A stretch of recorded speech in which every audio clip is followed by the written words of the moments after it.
Alléluia. Merci Seigneur. Merci pour ta présence encore dans nos vies ce matin. Merci Père éternel parce que tu remplis ces lieux de ta présence encore. Merci parce que tu nous inondes de ta bonté, de ta miséricorde et de ton amour. Seigneur, tu environnes ces lieux encore de toi. Ce matin, Père éternel, nous savons que tu es là. Nous savons et nous croyons, Seigneur, que rien ne peut commencer sans toi. Que rien n'est fait sans toi sur cette terre, Père éternel. Car même la terre a été faite par toi. Tu es le Dieu au-dessus de tout Dieu. Seigneur, tu es au contrôle de tout. Tu es le centre de tout. Tu es la source de tout ce matin et dans nos vies. Rien n'est possible sans toi. Aucune fleur ne peut pousser sans toi. Aucun homme ne peut vivre sans toi. Car tu es le souffle qui nous donne la vie chaque matin. Si nous sommes là ce matin, c'est juste pour te dire merci. Pour te dire merci, Seigneur. Pour te demander pardon, Seigneur, pour toutes les fois où nous n'avons pas cru en toi. Pour toutes les fois où nous avons mis, Père éternel, un autre nom à la place de ton nom. Pour toutes ces fois où nous ne t'avons pas dit merci. Pour la vie que nous avons, pour la vie que tu nous donnes. Alors ce matin, nous venons te dire merci. Ce matin, ce rendez-vous du dimanche, nous venons incliner nos cœurs devant toi. Nous venons, Père éternel, nous donner à toi, nous abandonner, nous soumettre, afin que toi seul disposes de nos cœurs à t'adorer. Afin de prendre le contrôle de tout. Je dis bien de tout, Papa. Nous ne voulons rien posséder. Nous avons besoin de toi.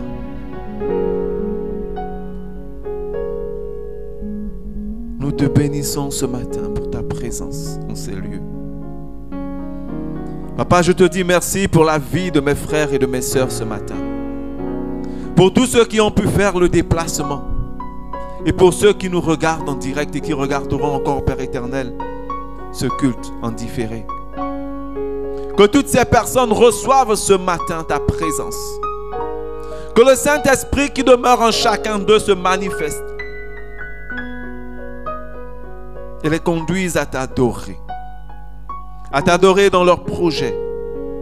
À t'adorer dans leur famille. À t'adorer, Père éternel, dans leurs activités. À t'adorer pour tout. Car tu es Dieu de tout. Alléluia. Amen. Que Dieu soit encore loué ce matin. Je bénis le Seigneur de m'avoir encore permis d'être là. Je bénis le Seigneur pour la vie de son serviteur, le pasteur Donald Soro et maman Christine, en qui le Seigneur a mis cette vision à Bas Shalom. Et je crois qu'il bénit énormément de personnes. Alléluia. Et je bénis encore le Seigneur pour leur ministère. Parce qu'au-delà d'Abba Shalom, le Seigneur travaille véritablement dans leur vie. Amen. Je bénis le Seigneur pour mon épouse qui m'accompagne et qui m'aide dans cette mission. Et je bénis le Seigneur aussi pour vos vies. Je dis merci au Seigneur parce qu'il m'a permis d'être là ce matin.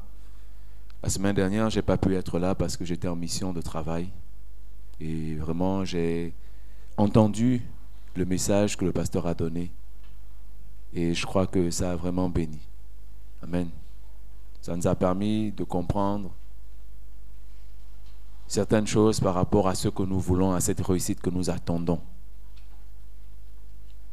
Ça nous a permis de comprendre que ce que nous avons déjà est déjà important. Ça nous a permis de comprendre le contentement. Alléluia. le contentement. Parce que souvent l'homme a du mal à se contenter à cause de ses ambitions, de ce qu'il a aujourd'hui. Quand nous cherchons une femme, nous la trouvons. Et dès que nous avons vécu quelque temps avec elle, nous trouvons qu'elle n'est plus assez bien pour nous. Amen. Nous avons une voiture qui nous aide. Une fois qu'on a perdu la clim, une fois que les amortisseurs commencent un peu à faire un peu de bruit, ça devient le balafon dans la voiture. On commence à se plaindre. On commence à demander au Seigneur, mais cette voiture, elle n'est plus bien. Si tu m'avais donné une autre, je serais dans de meilleures conditions. On se plaint parfois du boulot. Mais la meilleure des choses, pour que Dieu nous bénisse, c'est déjà de savoir nous contenter de ce que nous avons. Alléluia. Nous contenter de ce que nous avons, c'est la meilleure des choses. Pour atteindre une certaine réussite, apprends d'abord à te contenter de ce que tu as. Pour que quand Dieu te bénira, tu utilises véritablement et à bon escient ce qu'il te donne. Amen.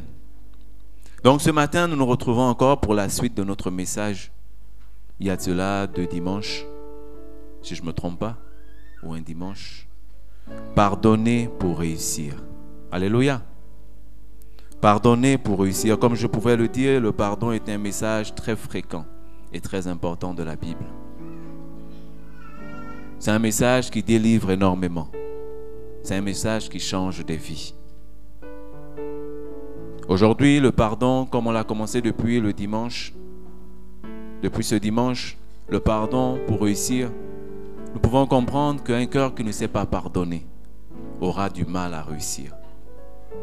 Parce que la réussite ne s'arrête pas uniquement à posséder des biens matériels. La réussite va au-delà des biens matériels. La réussite va au-delà de tous ces objets, de toutes ces choses qui entourent notre vie, qui ornent notre vie. Comme nous l'avons expliqué, la réussite, c'est l'action de laisser aller. C'est le renoncement. C'est le renoncement de son droit d'avoir raison. C'est le renoncement de se venger, bien qu'ayant raison. Alléluia. Et nous avons compris que la réussite aussi est un don de Dieu, que Dieu donne aux personnes qui font sa volonté.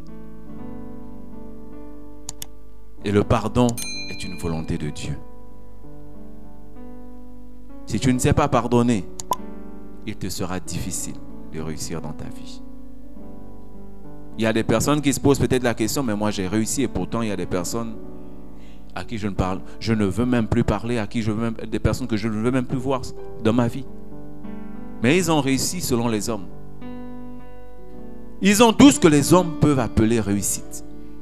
Une belle maison, une belle voiture, une belle famille. Alors ils se disent certainement que ce message n'est pas pour moi. Mais si, tu te trompes. Parce que la réussite ne dépend pas des biens que nous avons. Tu as toutes ces choses, mais tu n'as pas la paix que donne la réussite, que procure la réussite. Tu n'as pas la joie que procure la réussite. Tu n'as pas la santé que procure la réussite. Le pardon, je veux dire. Alléluia. Quand tu sais pardonner, alors quel que soit ton niveau, quel que soit ton rang social, tu peux être fier de dire, j'ai réussi dans ma vie. Parce qu'il y a des personnes qui détiennent tellement de choses, mais qui n'ont plus de relation avec leur géniteur. Père, mère, oncle, tante, grands-parents. Et au-delà même, qui n'ont plus de relation avec leurs propres enfants. Avec leurs propres enfants. Il y a des couples qui se déchirent, pourtant ils ont tout. Pourtant, en les voyant à l'extérieur, nous voyons l'harmonie du couple. Nous voyons une certaine joie. Mais dans le cœur est déchiré. Dans le foyer est déchiré, est détruit. Dans les enfants n'ont plus aucun repère cause du pardon. Ils n'ont pas su cultiver le pardon. Alors, au-delà de toute la réussite qu'on peut présenter au monde, tout cet or et tous ces diamants qu'on peut présenter au monde, nous ne vivons pas une réussite complète. Nous ne vivons pas une réussite selon Dieu. Nous ne vivons pas la réussite qui nous a été donnée et promise. Alléluia. Nous avons vu des exemples dans la Bible. Des exemples de Jacob. Jacob était quelqu'un qui avait réussi, dont Dieu avait véritablement béni. Parce que la parole de Dieu nous dit tout ce que Jacob touchait se multipliait. Alléluia. Même quand son beau-père lui tendait des pièges, Jacob multipliait. Mais malgré la richesse, malgré tout ce que Jacob pouvait posséder, il y avait quelque chose que Jacob n'avait pas. Alléluia. Dans cette réussite que pouvaient voir les hommes, dans ces biens matériels, Jacob ne sentait pas qu'il avait réussi. Parce que Jacob pensait certainement qu'à un moment ou un autre, peut-être toutes ces choses lui seront arrachées. Il se dirait peut-être c'est normal et c'est juste. Parce que pour posséder ce qu'il a eu, il a dû user de tromperie. Il a dû voler ce qui n'était pas à lui, bien que ça ait été permis par Dieu. Alléluia. Nous savons que quand Jacob a quitté la maison de son père, il ne l'a pas quitté parce qu'il voulait. Il l'a quitté parce qu'il était obligé. En fait, il a fui. Pourquoi? Parce que Jacob avait volé la bénédiction qui était à son aîné. Amen. Donc malgré cette réussite que Jacob avait, malgré tous ses enfants, ses belles femmes, ces beaux troupeaux, il lui manquait quelque chose. Parce que Jacob avait cette relation avec Dieu.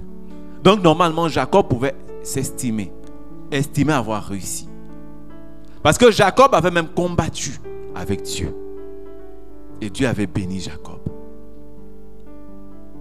Vous-même ici présent, si vous arrivez à combattre avec Dieu, et Dieu vous bénit par la suite, et tout ce que vous faites se multiplie. Tout ce que vous touchez produit. Est-ce que vous ne penserez pas que vous avez réussi? Est-ce que vous ne direz pas que vous avez réussi? Mais on voit bien que quand Ésaü, le frère de Jacob, arrive vers Jacob, Jacob prend peur. Pourquoi Jacob est habité par la peur? Parce qu'il y a quelque chose en lui qui retenait sa joie. Il y a quelque chose en Jacob qui retenait la paix de Jacob. Parce que Jacob n'avait pas encore reçu le pardon de son frère. Amen. Jacob n'avait pas encore reçu le pardon de son frère. Alors Jacob a tout disposé. Jacob a tout présenté à son frère pour dire voici ce que j'ai pour toi. Mais vous savez, quand on fait la volonté de Dieu, Dieu dispose même les cœurs de nos ennemis. Amen. Dieu dispose même les cœurs de nos ennemis. Ésaü, c'était quelqu'un qui avait été béni autrement. Tout ce qu'il devait avoir devait être par l'épée. Alors certainement l'épée devait passer sur son frère. Mais parce que Jacob faisait la volonté de Dieu, alors Dieu avait disposé le cœur d'Ésaü, afin que le cœur d'Ésaü soit rempli de pardon, de miséricorde pour son frère. Alors quand Jacob a obtenu le pardon de son frère, Jacob a pris un autre chemin. La réussite de Jacob a été cette fois-ci totale. Parce que Jacob avait obtenu ce qui manquait dans son cœur, ce qui manquait à sa réussite. Alléluia. Nous avons vu une autre personne. Nous avons vu l'histoire de Joseph. Joseph était cet homme que les frères ont vendu. Je pense que les plus jeunes ici connaissent aussi l'histoire de Joseph. C'était ce jeune garçon qui était aimé par son père. Et donc par jalousie, les frères ont jeté dans une fosse. Et ils ont vendu leur propre frère, leur propre sang. Et ont menti à leur papa que Joseph a été tué. Mais qu'est-ce qui s'est passé? Joseph a vécu des situations difficiles, a traversé des moments difficiles, a été esclave, a été emprisonné, a été accusé. Mais par la grâce de Dieu, Joseph a été nommé premier ministre d'un pays qui était le pays le plus grand et le plus puissant en son temps. Amen. Joseph a été nommé premier ministre, gouverneur de cette nation. Après Pharaon venait Joseph. Donc Joseph avait atteint un niveau de richesse qu'on ne peut pas imaginer. Mais malgré ça, le cœur de Joseph n'était pas en paix. Il manquait à Joseph quelque chose pour estimer véritablement qu'il avait réussi. Joseph avait une belle famille, il avait une belle maison, il avait les faveurs de Pharaon, lui qui n'était pas d'Égypte. Il avait les privilèges, les éloges, il était honoré. Mais Joseph ne se sentait pas réussi. Ne sentait pas qu'il avait atteint la réussite qu'il fallait. Joseph avait des songes qui venaient tout droit de Dieu. Mais pourquoi? Parce qu'il y avait quelque chose qui retenait la réussite de Jacob, la réussite de Joseph, la joie de Joseph. C'était de pardonner à ses frères. Amen. C'était de pardonner à ses frères qui l'ont vendu. Et nous voyons que quand Joseph est arrivé à pardonner à ses frères, alors la réussite de Joseph a été complète. Alors Joseph, dès lors qu'il a pu pardonner, a profité totalement de cette réussite. Toi qui te dis aujourd'hui que tu es assez bien pour pardonner à cette personne qui t'a fait du mal, comme on a fait du mal à Joseph. Toi qui te dis que tu n'as pas besoin du pardon d'une personne pour réussir dans ta vie, parce que tu as des diplômes, parce que tu as une bonne profession, parce que tu es beau, parce que tu es belle, et que tu ne dois rien à personne. Quand nous entendons ce que nous lisons ce matin, quand nous écoutons ces histoires, nous pouvons comprendre en fait que nous ne sommes pas encore arrivés à la réussite que Dieu nous a promis. Amen. À cette réussite-là que nous devons chercher. Alléluia. Pourquoi nous devons pardonner? Le pasteur pouvait encore mettre sur TikTok, je crois bien, en disant que si nous voulons éviter les cancers, toutes ces maladies, il faut vider nos cœurs. Parce que nous avons rempli nos cœurs de haine. Nous avons rempli nos cœurs de colère. Nous avons rempli nos cœurs de frustration, de mauvais ressentiments. Mais en pensant que cela allait nous faire du bien, ces choses ont commencé à nous détruire. Parce que le but de la colère, le but de la haine, n'est pas de te faire du bien. Non, c'est de te détruire. C'est de te détruire. il va te détruire de toutes les façons possibles. Parfois, tu te vois avec un cancer, tu te vois avec une maladie, des maux de tête inexplicables. Mais parce que tu passes ton temps à penser à toutes ces personnes qui t'ont fait du mal et que tu n'arrives pas à pardonner. Tu as la tension. Pourquoi? Parce que tu penses et tu repenses et tu repasses les mauvaises expériences. Pourquoi? Parce que tu n'arrives pas à pardonner. Tu es dans le piège de l'ennemi. Tu es dans le plan du diable. Même si tu viens à l'église tous les dimanches, tous les programmes, tu vas à tous les séminaires, tu rencontres les plus grands prophètes, les plus grands bishops. Tant que tu ne pardonnes pas, cette maladie va continuer à te détruire. Pourquoi pardonner? Parce que le manque de pardon détruit notre connexion avec Dieu. Dieu ne peut pas résider dans un cœur qui ne pardonne pas. Ce n'est pas possible. Le pardon est l'ADN même de Dieu. Le pardon n'est pas une option qu'on peut enlever, qu'on peut désactiver chez Dieu. Le pardon est l'ADN de Dieu. Dans le sang qui coule en Dieu, c'est le pardon. Si tu enlèves le pardon de Dieu, alors tu as fini avec Dieu. C'est comme le sang qui coule dans tes veines. Alors Dieu ne peut pas résider dans un cœur qui ne pardonne pas. Et beaucoup de personnes aujourd'hui ont perdu leur connexion avec Dieu à cause du manque de pardon.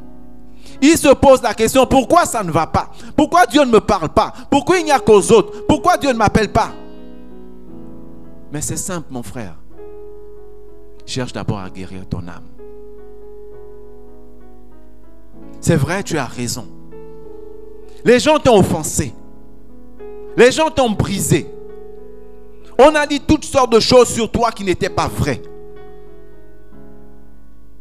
Tu as perdu des enfants, tu as perdu des foyers. Tu as perdu ton travail. Les gens t'ont fait du mal. Comme on a fait à Joseph. Il n'y a pas plus mal que de mettre quelqu'un comme esclave, que de vendre quelqu'un comme esclave. Et de l'emprisonner aussi pour quelque chose qu'il n'a pas fait. Mais malgré ça, malgré la puissance, parce que Joseph à ce niveau aurait même pu faire tuer ses frères.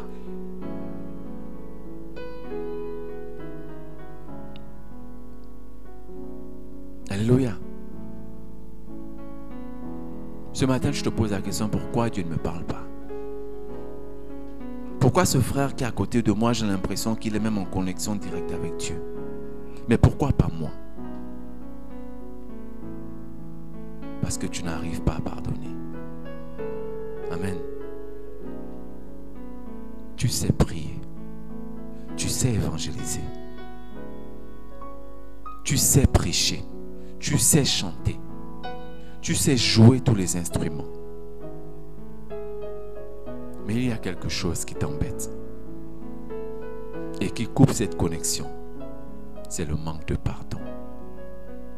Ton âme est emprisonnée. On n'est pas différent des geôliers. Le geôlier, c'est quelqu'un qui garde une prison et qui ne sortira de là que quand son prisonnier aussi sortira. Alors tu veux demeurer là en gardant cette personne, ou bien tu veux sortir? C'est à toi de faire le choix. Amen. Ce n'est pas un choix facile, mais c'est un choix à faire. C'est un choix à faire. Dans ce choix, on n'est pas neutre. Soit c'est l'un, soit c'est l'autre.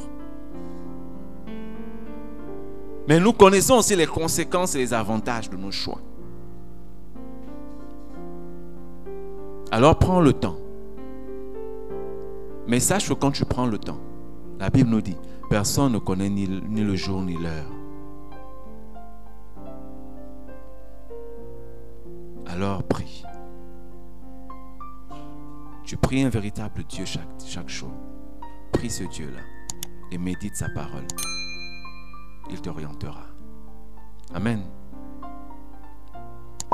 Nous avons un autre personnage, quelqu'un de très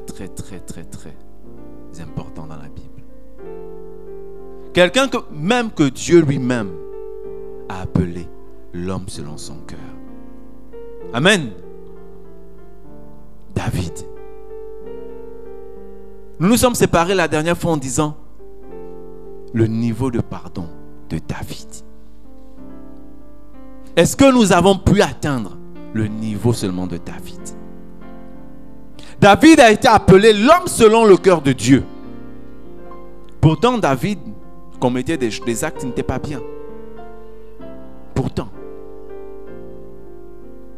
Mais David savait revenir au pied du Père. Amen. David savait revenir au pied du Père. Par le moyen du pardon, David a reçu des bénédictions immenses. Alléluia. Par le moyen du pardon, David a reçu des bénédictions immenses. David a pardonné Saül. Pourtant, cet homme qui voulait tuer David, par jalousie. David a eu l'occasion de finir avec Saül. Mais David a choisi l'option du pardon. Parce qu'il savait que le pardon était l'ADN de son père. Amen. David a choisi le pardon. David a renoncé à la vengeance. David a renoncé à son droit d'avoir raison sur Saül. Mais toi, ce matin, on t'a calomnié. On a tout dit sur toi. Tu as raison. Mais qu'est-ce que tu fais de cette raison? Jusqu'à présent, où ta raison t'a conduit? Où ta raison t'a conduit? Alléluia. Nous avons vu l'histoire des enfants de David. Absalom, Amnon. Absalom qui avait violé sa sœur. Amnon qui avait violé sa sœur, autant pour moi. Et Absalom qui était contre. Mais qui avait laissé le temps passer. Qui avait laissé 2 ans passer. Et un bon jour qui vient demander à son père de venir avec tous ses frères à une réception qu'il organisait. Alléluia. Absalom avait laissé le temps. Et vous savez, quand vous restez longtemps avec une frustration, avec une douleur dans l'âme, vous laissez le temps à l'ennemi de vous convaincre. Amen. Vous laissez le temps à l'ennemi de vous convaincre. Absalom a laissé le temps à l'ennemi de le convaincre. Alors Absalom a préparé un coup. Absalom, à cause des 2 ans qu'il avait laissés, avait décidé qu'il était temps pour lui de faire vengeance. Parce que pour lui, son père n'était pas juste. Son père David n'avait pas été juste dans cette situation. Alors Absalom décide de mettre fin au jour de son frère. Il organise une cérémonie où il prépare tout. Et dès que son frère a fini de boire, s'est enivré, il a demandé à ses serviteurs de finir avec lui. Pourquoi? Parce que l'ennemi avait eu le temps de convaincre Absalom de finir avec son frère.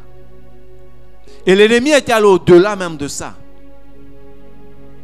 Comme je l'ai dit la dernière fois, l'ennemi était allé au-delà même du frère. Il était allé jusqu'au père. Parce qu'Absalom n'était pas d'accord que son père ne punisse pas Amnon comme il voulait. Pourquoi? Parce que David était rempli de pardon et de miséricorde. Quel père peut accepter qu'un de ses enfants viole un autre enfant dans sa maison? Quel père?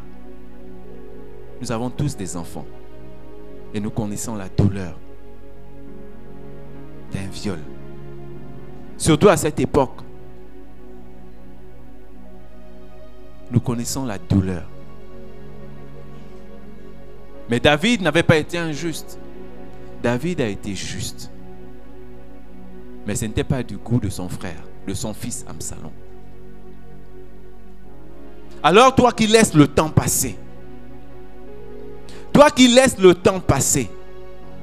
tu n'as pas pardonné à ton frère, tu n'as pas pardonné à ton frère, à ta soeur, ni à tes parents. Et tu dis non, ça va passer. Je peux vivre sans lui. Je peux vivre sans elle. Même si nous sommes ensemble et que la Bible dit qu'on ne doit pas divorcer, on fera chambre à part. On vivra dans la maison comme de simples personnes qui cohabitent ensemble. Sans s'adresser la parole. Sans se parler. Chacun remplira simplement ses tâches. Pour que le monde voie que nous sommes un couple modèle. Une famille modèle. Parce que chaque dimanche, nous partons à l'église, nous avons des responsabilités. Mais au-dedans de nous, on mûrit la vengeance. On laisse l'ennemi chaque jour creuser encore plus. L'ennemi met en nous les stratégies. Comment nous allons finir? Comment ma vengeance sera sucrée? Comment ma vengeance sera bonne? Des frères et sœurs qui se disent, comme je vous ai dit, je suis parti chez ma mère et elle nous a fait sortir cette phrase le dimanche après le culte. Que ma sœur, je ne veux pas la voir à mon décès. Ni elle, ni les enfants, ni ses enfants. Vous imaginez combien de fois l'ennemi a parlé à ce cœur.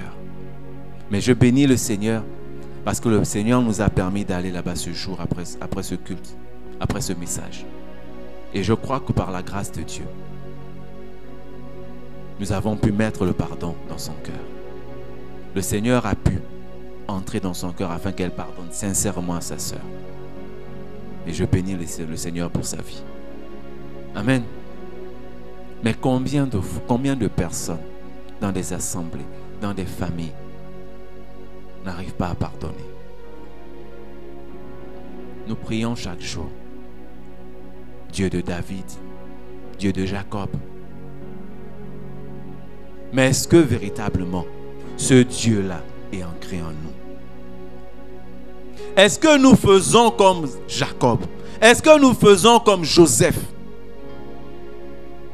Est-ce que nous faisons comme David? Le pardon à la dimension de David, est-ce que nous l'avons expérimenté? Alléluia. Est-ce que nous avons expérimenté le pardon à la dimension de David? David pouvait dire dans le psaume 41:4, je dis, Éternel, aie pitié de moi, guéris mon âme, car j'ai péché contre toi.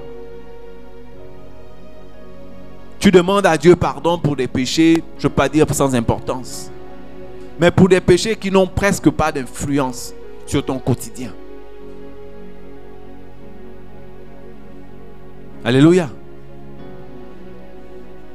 Tu as prononcé une mauvaise parole. Bon. C'est même passé. La personne qui a entendu a même laissé passer. Mais tu dis, Seigneur, pardonne-moi. On s'est réunis là, on a un peu critiqué, on a un peu trop parlé. On dit, Seigneur, pardonne-moi. On n'a pas prié, on dit, Seigneur, pardonne-moi. Mais quand il faut demander, Seigneur, pardonne-moi parce que j'ai fait du mal à mon frère. Je suis resté longtemps sans parler à mon frère. Sans demander pardon ou sans pardonner. Là, on n'arrive plus à dire, Seigneur, pardonne-moi. On n'arrive plus à faire comme David qui dit, j'ai péché contre toi. Guéris mon âme.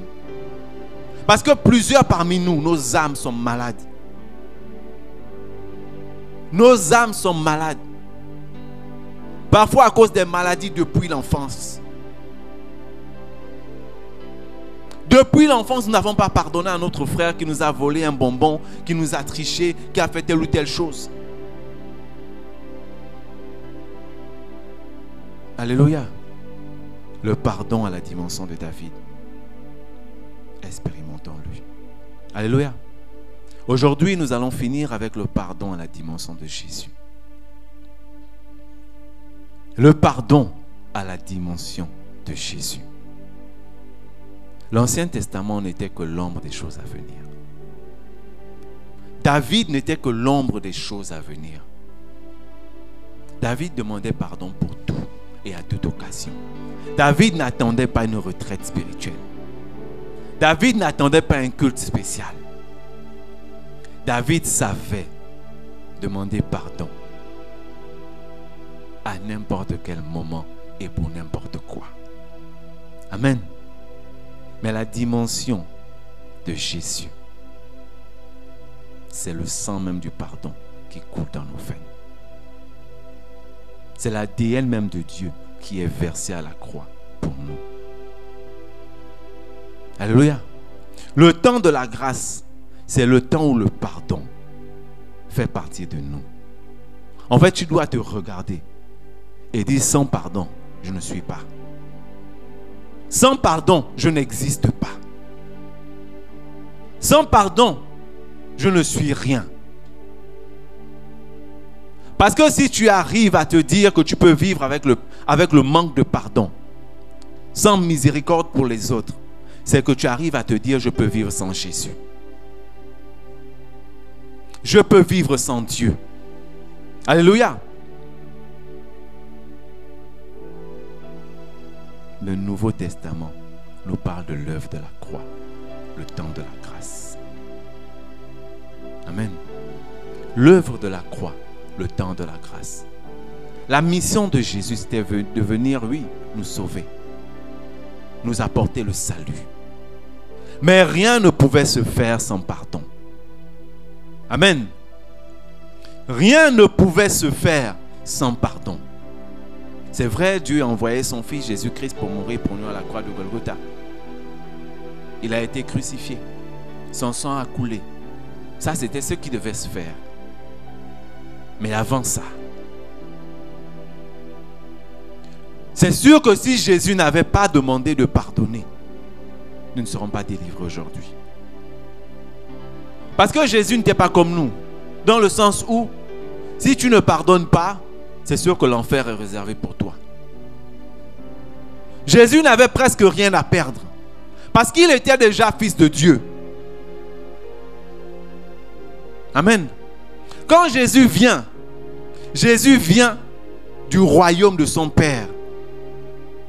On dit fils unique de Dieu. Nous avons été adoptés.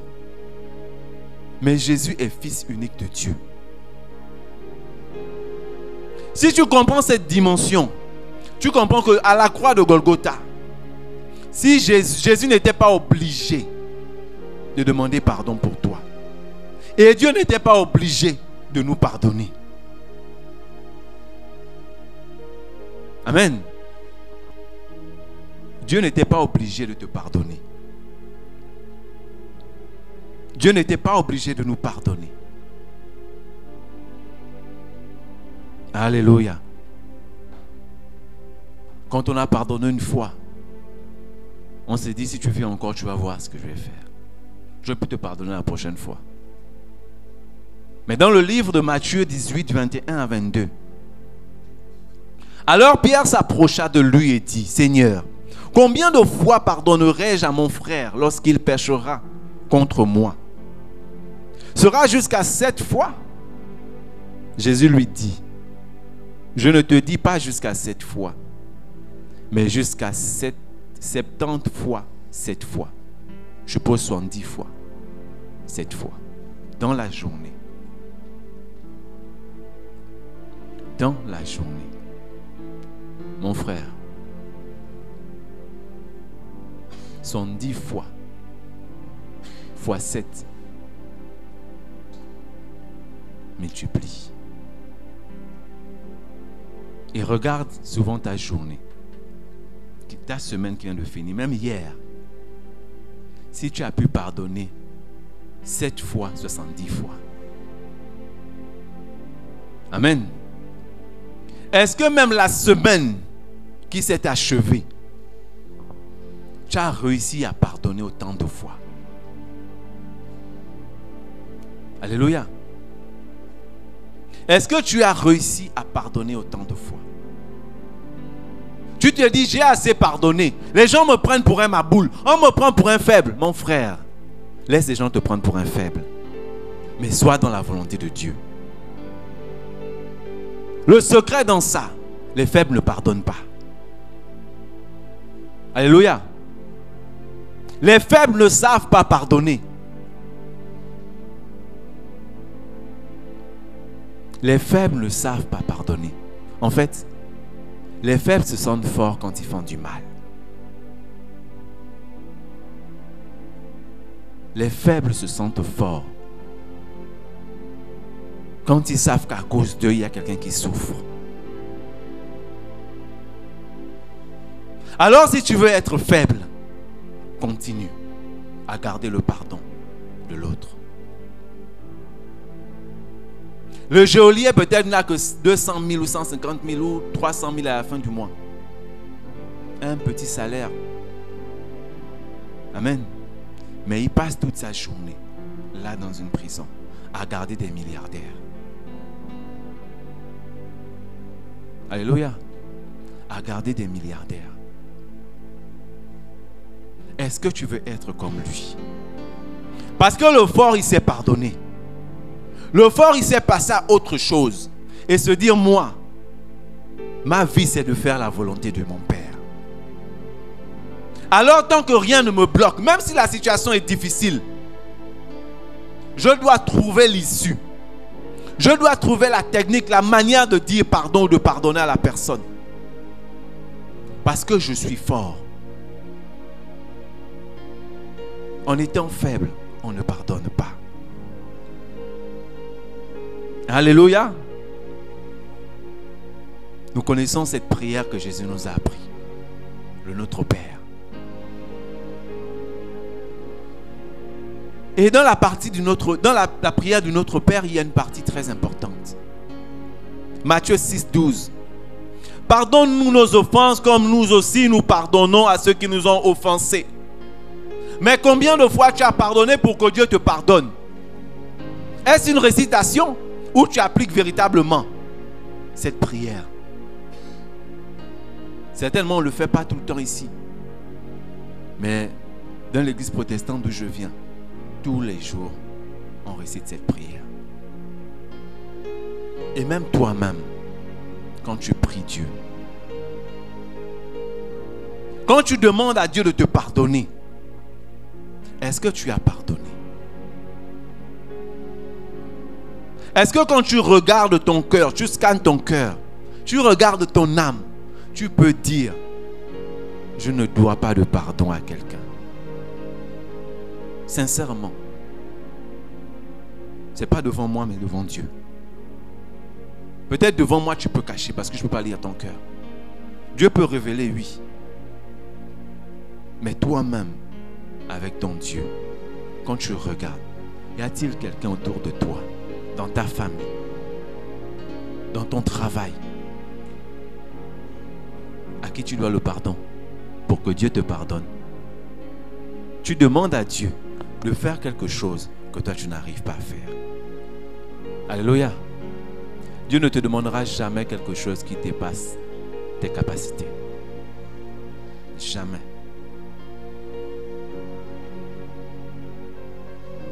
Tu vas obtenir la miséricorde de Dieu. Matthieu 5, 7. Heureux les miséricordieux, car ils obtiendront miséricorde. Pardonne. Laisse les hommes te prendre pour un maboule, pour une maboule, pour un faible. Au ciel là-bas, ils te verront avec Dieu. Dans le ciel, ils te verront avec Dieu. Main dans la main avec Jésus. Avec une belle robe, Mais aujourd'hui, pardonne. Aujourd'hui, pardonne. Tu veux être en bonne santé? Pardonne. Tu veux être dans la paix?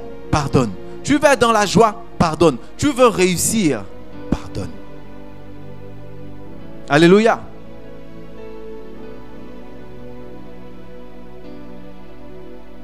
C'est vrai que le pardon n'est pas forcément la réconciliation.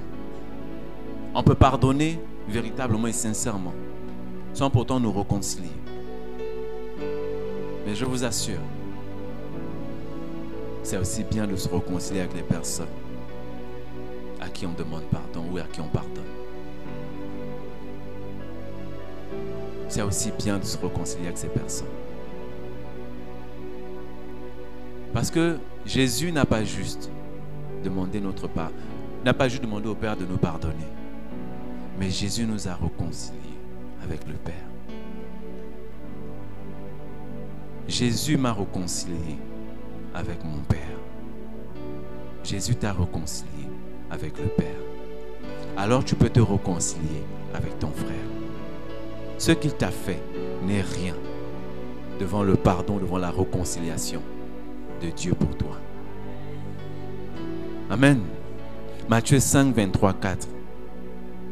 Si donc tu présentes ton offrande à l'autel et que là tu te souviennes que ton frère a quelque chose contre toi, laisse ton offrande devant l'autel et va d'abord te réconcilier avec ton frère, puis viens présenter ton offrande. Alléluia. C'est bien de faire de bonnes offrandes.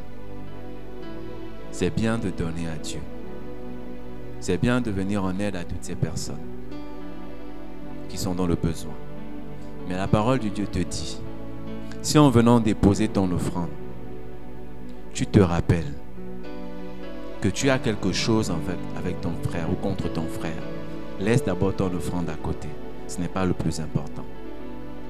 Va d'abord te réconcilier avec ton frère. Amen. Va d'abord te réconcilier avec ton frère. Parce que si Jésus n'était pas allé au-delà de la réconciliation, on serait peut-être pardonné, oui, mais sans relation, sans Saint-Esprit.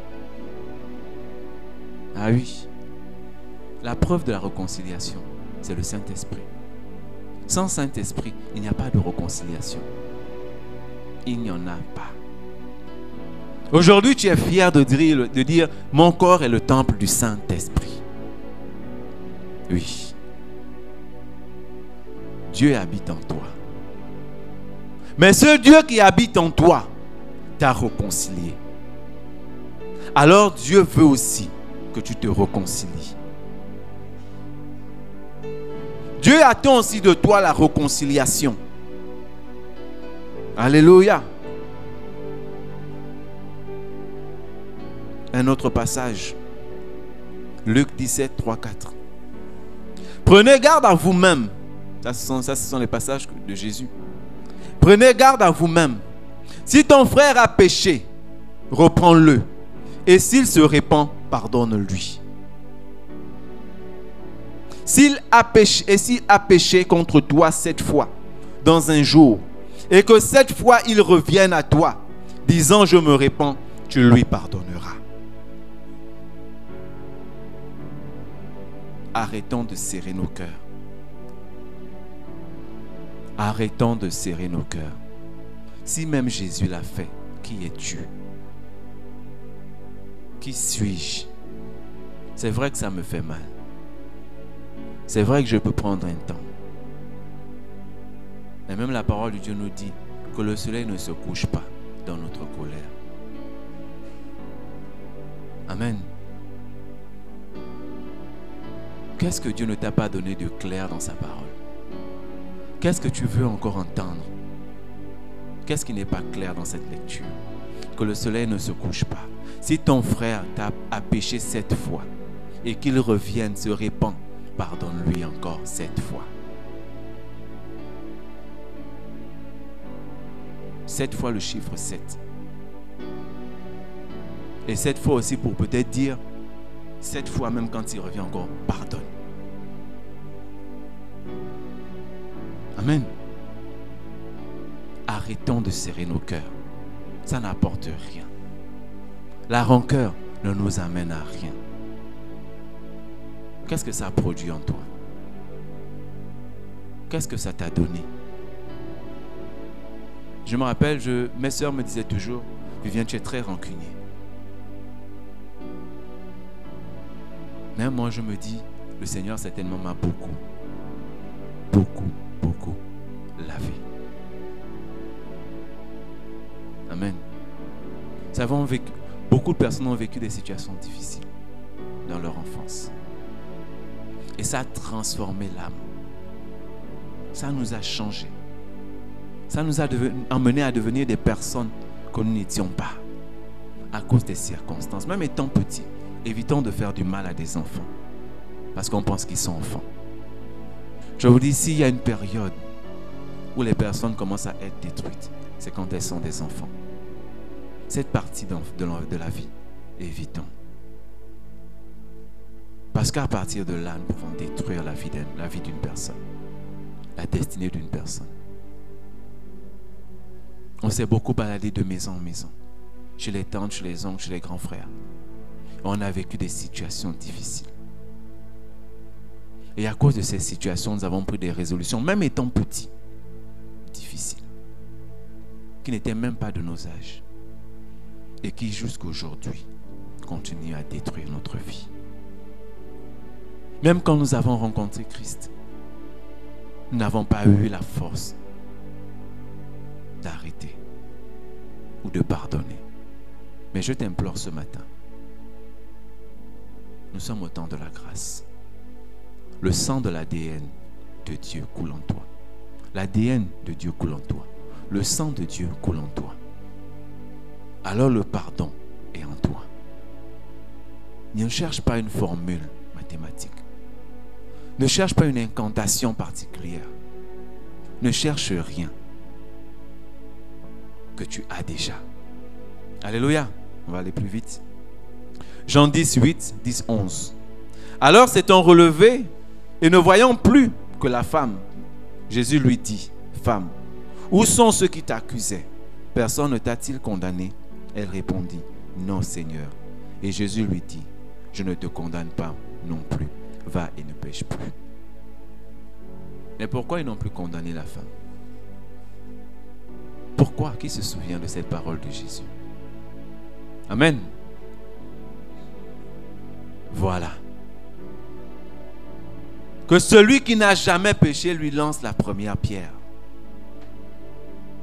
À l'entente de cette parole-là, tous ont déposé leur pierre. Ils sont partis. Alors si tu reconnais que tu n'as jamais péché, tu n'as jamais fait du mal à qui que ce soit, je t'encourage, ne pardonne pas.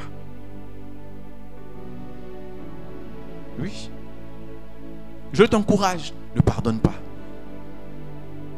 Parce que tu es parfait. Ne pardonne pas ton frère, ne pardonne pas ta soeur, ne pardonne pas ton collègue de travail, ne pardonne pas ton enfant. Ne pardonne pas à ton père ou à ta mère. Parce que tu n'as jamais fait du mal à quelqu'un.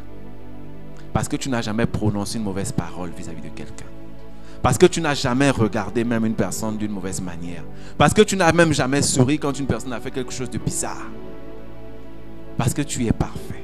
Et les gens parfaits ne savent pas pardonner.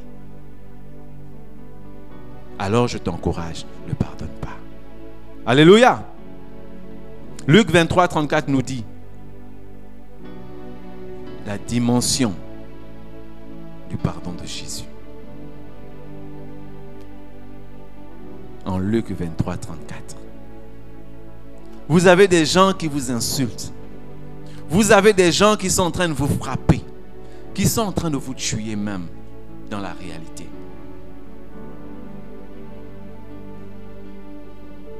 Mais qu'est-ce que Jésus vient dire? Jésus était à un niveau où il devait réussir sa mission. Amen. La mission de Jésus était de sauver les hommes pécheurs. Alors tout dépendait de ça. Le Père certainement attendait cette parole-là. La dimension du pardon de Jésus.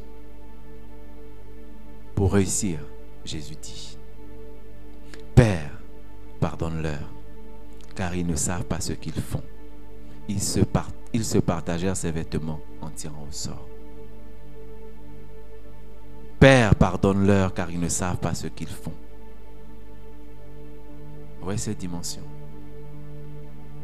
Est-ce que tu es sûr que tu peux expérimenter cette dimension? Quand tu te regardes, tu regardes autour de toi. Tu es sûr que tu n'as jamais fait du mal à quelqu'un. Et même quand tu n'as jamais fait du mal. Parce que Jésus est parfait. Est-ce que de Jésus on peut dire qu'il n'était pas parfait? Entre vous et moi. Quelqu'un peut dire que Jésus lui a fait quelque chose de mal? Quelqu'un peut dire que Jésus a péché et me montre le péché de Jésus? Mais Jésus est arrivé à un niveau qui devait conclure la réussite ou l'échec de la mission. Je vous ai bien dit au début que Jésus n'avait pas besoin de ça pour être fils de Dieu. Il était déjà fils de Dieu. Ton père est président, même si on ne peut pas comparer, mais un peu à la dimension des hommes. Ton père est chef d'entreprise, parce que président peut-être c'est un peu loin. Ton père est chef d'entreprise, mais ton père t'envoie en mission. De cette mission, tu as un mot à dire. Pour sauver ou pour ne pas sauver. On voit beaucoup ça dans les films de TF1. Tu as un mot à dire à la fin. Soit on garde, soit on détruit. Mais cela ne va pas changer que tu es le fils du chef. Cela ne changera pas qu'après, ton père, c'est toi qui prends. Jésus reste là. Dieu est éternel. Et Jésus reste le fils de Dieu. Amen. Mais Dieu avait besoin d'entendre ça. Père, pardonne-leur, car ils ne savent pas ce qu'ils font. Alors le Père nous a pardonné. Lui qui est parfait. Lui qui est en connexion avec son Père. Lui qui a vu son Père faire toutes ces choses qu'il a faites. Mais toi qui reçois même, de façon même bridée, tu reçois des brides. Tu n'as pas payé la bonne formule. Amen. Ta connexion n'est pas bonne avec Dieu. Tu n'as pas le bon forfait. Mais c'est toi qui n'arrives pas à pardonner. Parce que tu te dis trop spirituel. Tu te dis trop parfait. Qu'il a trop fait. Elle a trop fait. Alors j'ai trop pardonné. Mais cette fois-ci, je ne pardonne pas. Est-ce que tu veux être à la dimension de Jésus? Est-ce que tu veux pardonner à la dimension de Jésus? Ou tu veux pardonner à la dimension du pasteur assistant Alpha? Amen. Parce que moi aussi, je cherche la dimension de Jésus. Mais si tu veux pardonner, parce que moi aussi, parfois, je regarde parfois des petites frustrations. Et je cherche la formule. Mon nom de Jésus, je suis délivré. Amen. Donc ce matin, implore le Seigneur. Brise ton orgueil. Brise ton orgueil. Si Dieu a réussi à te pardonner au travers de Jésus, alors tu peux pardonner ton frère. Alors tu peux pardonner ton frère qui a aussi péché contre toi, qui t'a fait quelque chose de mal. Alors tu peux accepter son pardon. Ou tu peux lui demander pardon. L'orgueil n'a jamais amené quelqu'un chez Dieu. Amen. L'orgueil n'a jamais amené quelqu'un au paradis. Au contraire même, s'il y a un péché qui offense Dieu, c'est l'orgueil. Et la source même du manque de pardon, c'est l'orgueil. Alors laisse-moi te dire, même si tu ne voulais pas entendre ça, tu es orgueilleux. Tu es orgueilleuse. Toi qui ne pardonnes pas. Même si tu as raison, tu es orgueilleux. Que ta raison aujourd'hui ne te perde pas. Que ta raison ne te perde pas. Jésus avait toutes les raisons du monde. Parce que même ces personnes qu'il était en train de sauver ont choisi un homme et ont condamné le Fils de Dieu. Mais il a trouvé la force de dire, Père, pardonne-leur, car ils ne savent pas. Celui qui te fait du mal ne sait pas ce qu'il est en train de faire, mon frère. Même s'il semble plus âgé, même s'il semble plus expérimenté, il ne sait pas ce qu'il est en train de faire. Alors il t'a frustré. Pardonne. Alléluia. Pardonne. C'est très important. Demande à Dieu de te remplir d'humilité. Demande à Dieu de remplir ton cœur d'humilité. Souviens-toi par moment que pardonner aux autres permettra aussi que Dieu puisse te pardonner.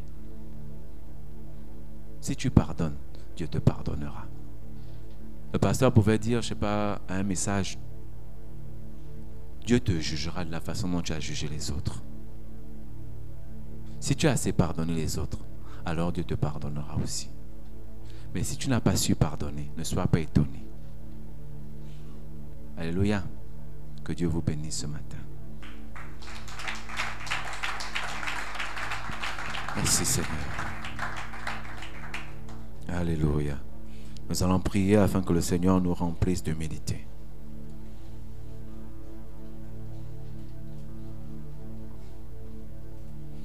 Père, ce matin, nous venons devant toi tels que nous sommes, des âmes malades, des cœurs brisés.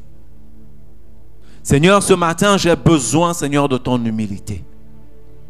Papa, j'ai besoin de ton humilité, Père éternel. J'ai longtemps, Père éternel, renié que j'étais orgueilleux. Mais pourtant, Papa, et pourtant, j'ai manifesté l'orgueil à chaque instant dans ma vie.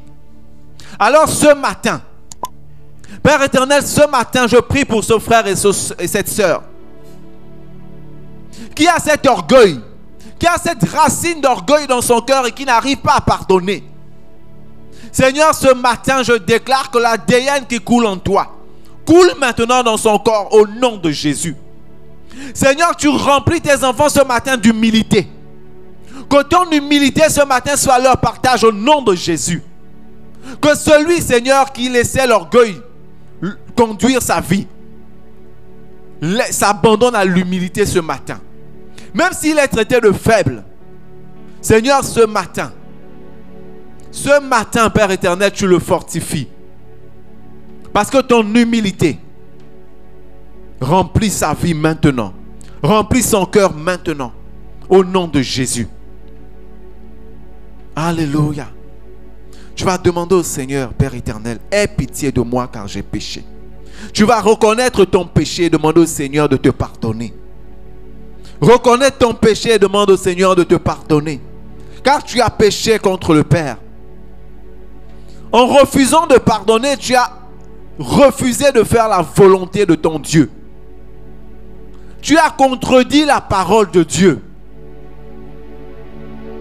Toi qui pensais que ce message n'était pas pour toi. Toi qui pensais que tu n'avais pas besoin de pardon pour réussir. Ce matin, reconnais, après ce message, que tu as péché. Comme David pouvait dire, aie pitié de moi. Guéris mon âme, car j'ai péché contre toi. Seigneur, je te prie pour ce frère et pour cette sœur qui a longtemps péché, qui est resté longtemps dans le péché. Seigneur, cette personne qui ne pouvait pas manifester le pardon parce qu'elle pensait avoir été tellement brisée. Elle pensait qu'elle avait vécu les plus grandes humiliations du monde. Seigneur, elle a certainement raison. Il a certainement raison ce matin.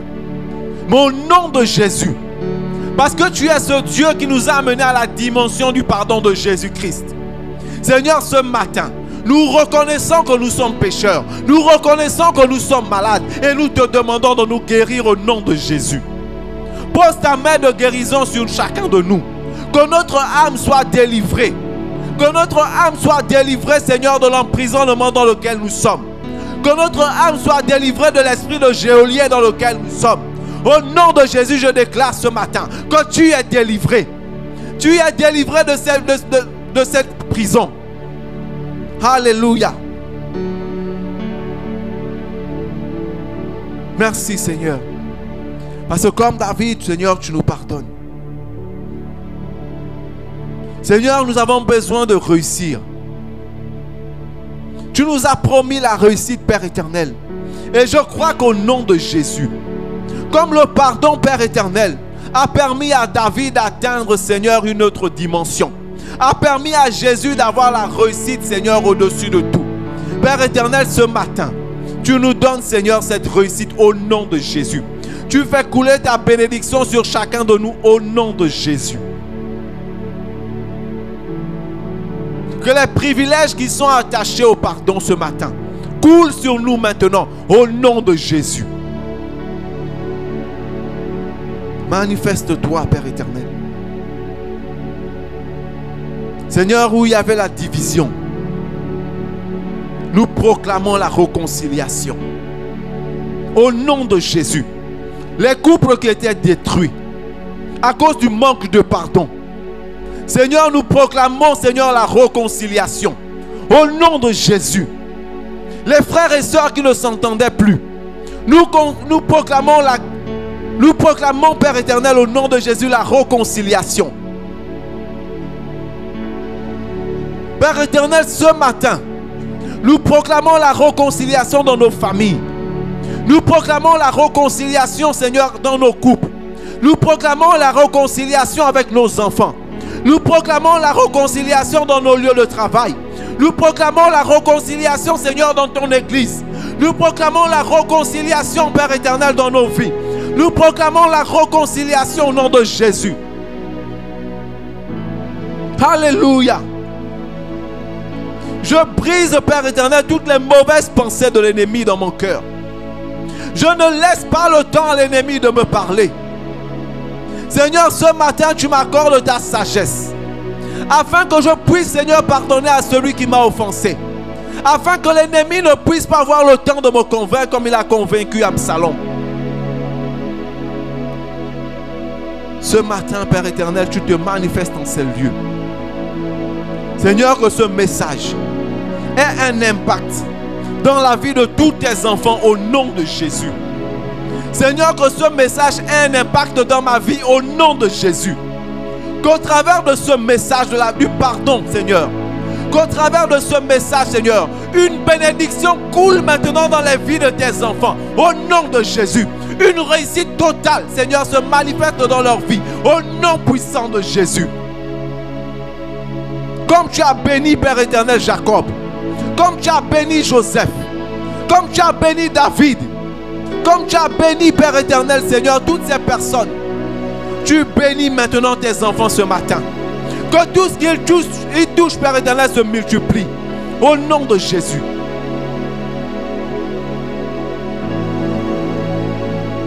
Alléluia. Qu'ils soient féconds à tous les niveaux. Au nom puissant de Jésus. Que la joie de vivre soit leur partage. Que la paix dans leur cœur soit leur partage. Au nom puissant de Jésus-Christ. Que le pardon, Seigneur, que le manque de pardon soit ennemi à leur cœur au nom de Jésus. Alléluia.